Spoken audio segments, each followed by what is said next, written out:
This past Sunday, I went to Fiber Festival of New England. It's a festival that takes place in early November every year.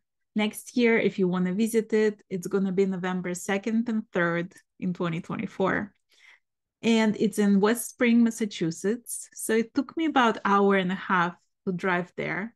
You have to pay $5 to park your car and $7 for the entry ticket. So it was very reasonable.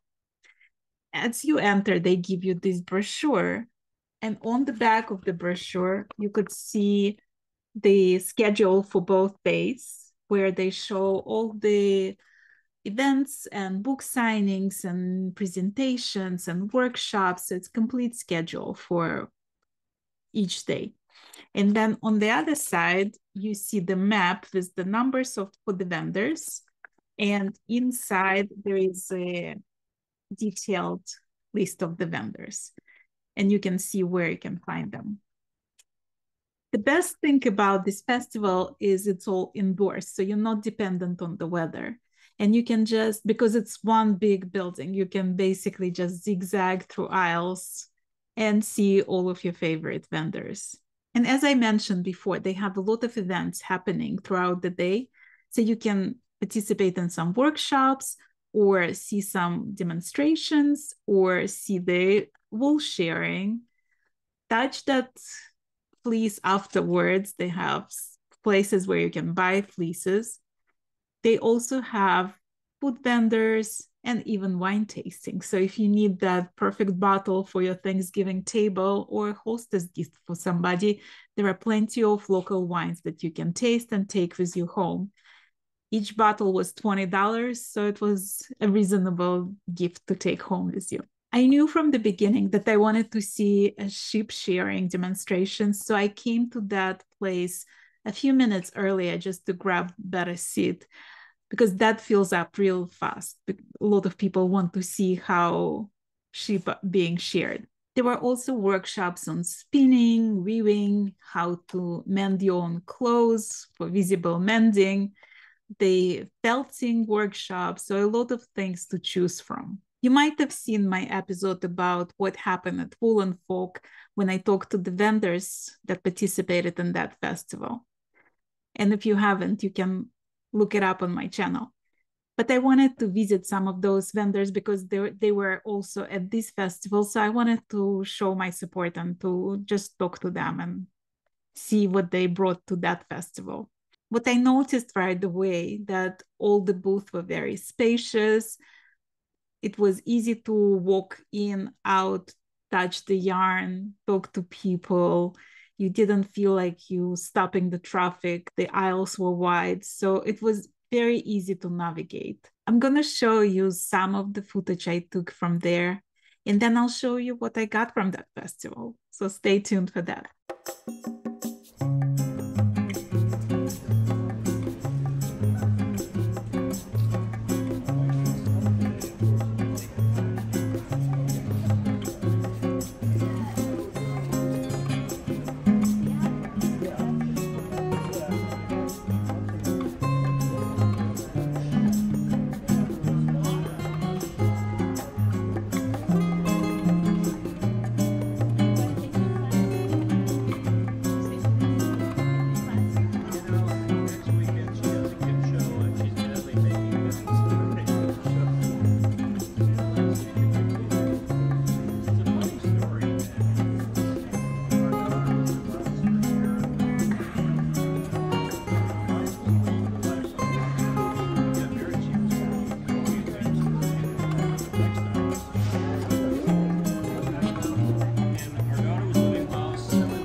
full-time professional sheep shearer. People go, what do you mean a full-time shearer? Most people think about that everybody who has sheep shears their own sheep. Not a chance. The typical story is that a husband and wife, they get a couple sheep and they love their sheep. And spring comes, we're gonna shear our own sheep. So they go out and they buy a pair of clippers for $400. They both take the day off from work. There's 2 salaries down the tube. At the end of the day, the sheep are shorn. The wool is all chopped up and you can't use it for anything. The sheep look like they're ready for the emergency room, and the husband and wife are ready for a divorce.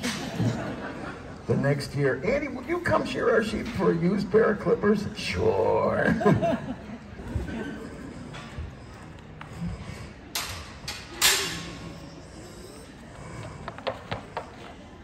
Sit. If you're good, I'll give you a lollipop. Sit. It doesn't work with kids and it doesn't work with sheep. We turn their head, throw them off balance, sit them on their butt. Put this leg back here.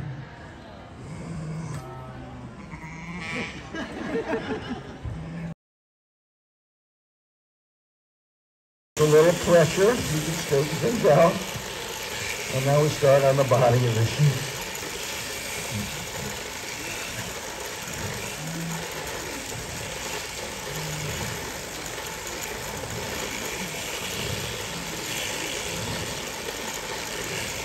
Drank a little water this morning. So we have a little wet wool here. Okay. Just take a second, get through that dirty wet wool. There you go, little one.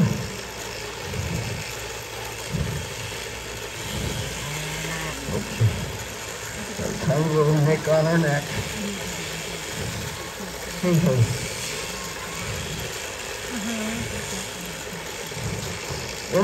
Normally in a shearing situation, we make sure that they have no food and water before shearing so the wool doesn't get wet, and pattern how we shear a sheep. We're not trying to go fast or anything like that. People are so convinced that it's cruel to the sheep. And you really have to prove to people it's not cruel to the sheep at all. It's just part of a process that they have to go through, and they give us this beautiful fiber to work with. Over the eye. Oh, there's another ear.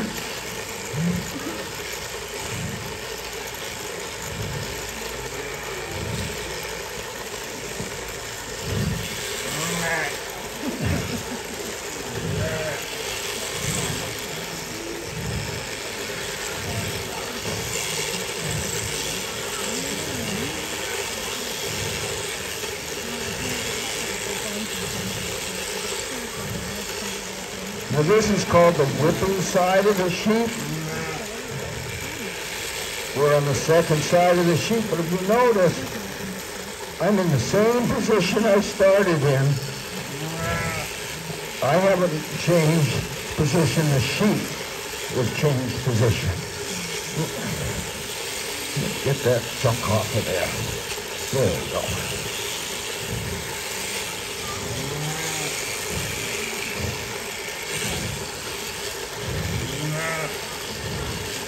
These sheep are what we call sticky, and a lot of grease in them. That's okay. Just have to clean it up.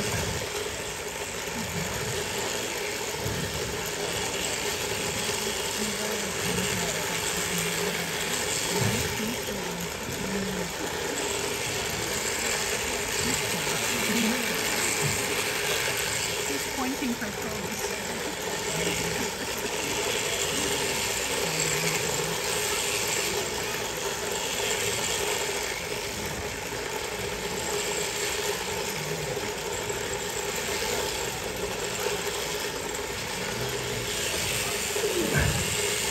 So I just want to show you here how I was pulling on that skin, but if I don't do that, now you can see all these wrinkles, all right? All these wrinkles. She would all get all cut up. Oop, you got a nick on your back. Anyway.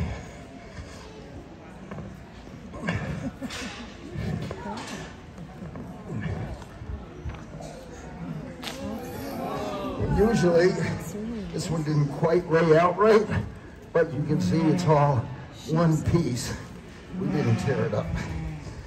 Hi, I'm Karen from Seven Sisters Arts, and here at this wonderful New England Fiber Frolic Festival in Springfield, Mass. And this is my nice booth. I think it's a nice booth. It's beautiful. Got lots of room to move around, and this is an organic wool. It's a 2-ply, and its bigger sister back here. It's a 3-ply organic and merino cashmere blends. And it's all hand dyed by me, and I kind of concentrate on making colors that flow together. No, these are my favorite colors. Yeah, I love blues. Blues, grays, so, you purples. know, I do a lot of like easy to just pick colors, put them together, and then maybe like a coordinating variegated color. And what is this beautiful thing you're wearing? This is a design by Lisa Hannes, and it's called Rosa Canina, and it's a long elongated triangular wrap, and I have these beautiful new removable stud buttons by Jewel Designs, and she's so got cool. lots of different styles of these. Thank you. She kind of specializes in things that you can take on and off of a garment and style it in different ways. Really beautiful work. Thank you. So thanks for stopping by. Thank you.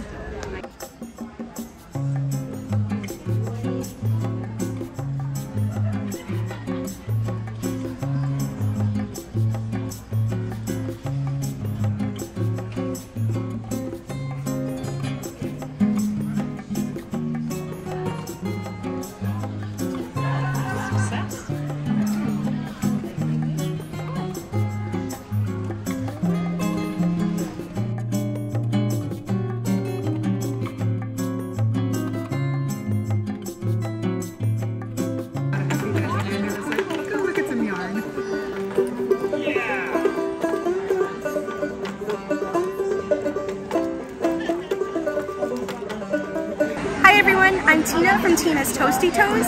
I am the owner and sole proprietor of a small batch yarn business. I'm located on Long Island in New York, and I am here today at the New England Fiber Festival. I'm having the time of my life. It's my first time vending here. It's also my first time with a double booth, so I'm super excited to show you my layout and maybe just tell you a little bit about my yarn. I have everything from chunky down to lace. I have blends that include alpaca, merino wools, yak, silk. We also have some tweeds, and we have zebra striped yarn too, which is proving very popular this weekend. So come visit me on the web, tinastoastytoes.com, or if you're in the area, come see me at the New England Fiber Festival. Have a great day, everybody. Thank you.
so cool.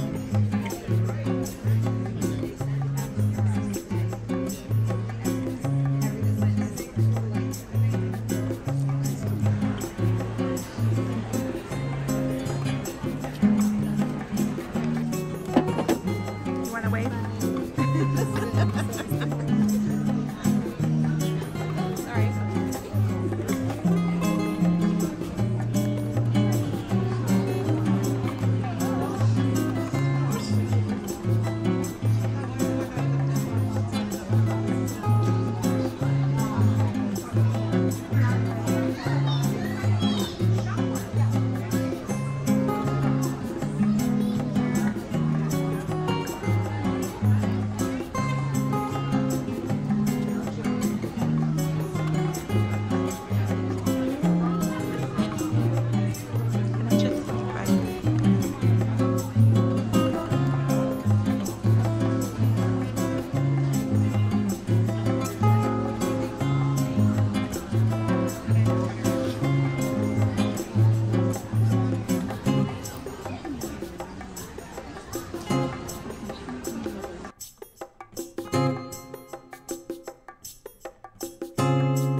Attention guests.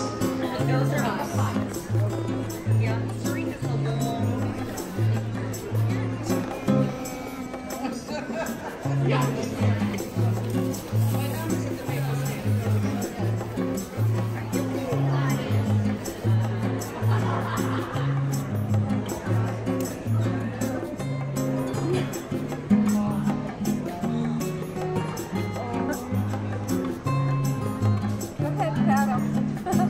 It's your Angora sweaters.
As I have already mentioned, I really enjoyed this festival. It was very calm, very organized, beautiful yarn, variety of vendors. I really had great time there, and I got to hang out with some of my friends there as well. One of the vendors I really enjoyed meeting was Tina from Tina Tiny Toes. So she gave me this bag, and she also gifted me this skein of yarn. Just look at that color. It's like absolutely yummy. So Tina was one of the vendors at Woolen Folk, and she told me how it affected her. So it was nice to see her so happy at this festival. And I hope to get to know her better in the future, maybe have her on my channel. Another vendors that was also at Woolen Folk was Karen from Seven Sisters Art. And her yarn was just most luxurious, like absolutely beautiful. And I don't know why, but I was drawn to all the berries and magenta kind of colors. So I had to get these two skeins from her, and she hand dyes her yarn. This one is called Beltran, and it's 50 grams, 459 yards, silk core and lace, 72% kid mohair and 28% silk. I have zero idea what I'm gonna make with it, but I just had to have it because of this color and how lovely and squishy it was. Another thing I got was this Hartford Artisan Weaving Center towel, kitchen towel. And it's 100% cotton. And I really love these towels. First of all, I love the colors, I love the texture of it, but I use similar towels all the time for my blocking. So when I block lace shawls specifically, or even sweater, I soak it in the liquid with some soaking solution, and then I squeeze it in these towels, and they absorb all the water out of your garment super fast. So the drying time is just cut by half. So if you want to try it, it's Hartford Artisan Weaving Center. I also got to meet Andrew from Dash Hunt Daddy. This is a skein of yarn that he gifted me, and it has a little stellina in it. And he has some beautiful colors. I also love his upbeat personality, and I invited him to be a guest of my channel. So we're working on that. It was so lovely to meet him and his mom. They were like wonderful. They showed us around their booth, and it was just incredible to see all the variety of colors that he creates. So I'm gonna put the information about all these vendors that I mentioned in the description of this video. And I hope you get to visit this festival one day. It was really lovely, very relaxing day, and I got to touch some beautiful yarn and to talk to some wonderful people. If you enjoy my channel and programs like this, please consider buying me a coffee. I'm gonna put that link in the description box as well. Or just consider subscribing and liking this video and sharing it with your friends. Thank you so very much for watching it, and until next time, happy crafting!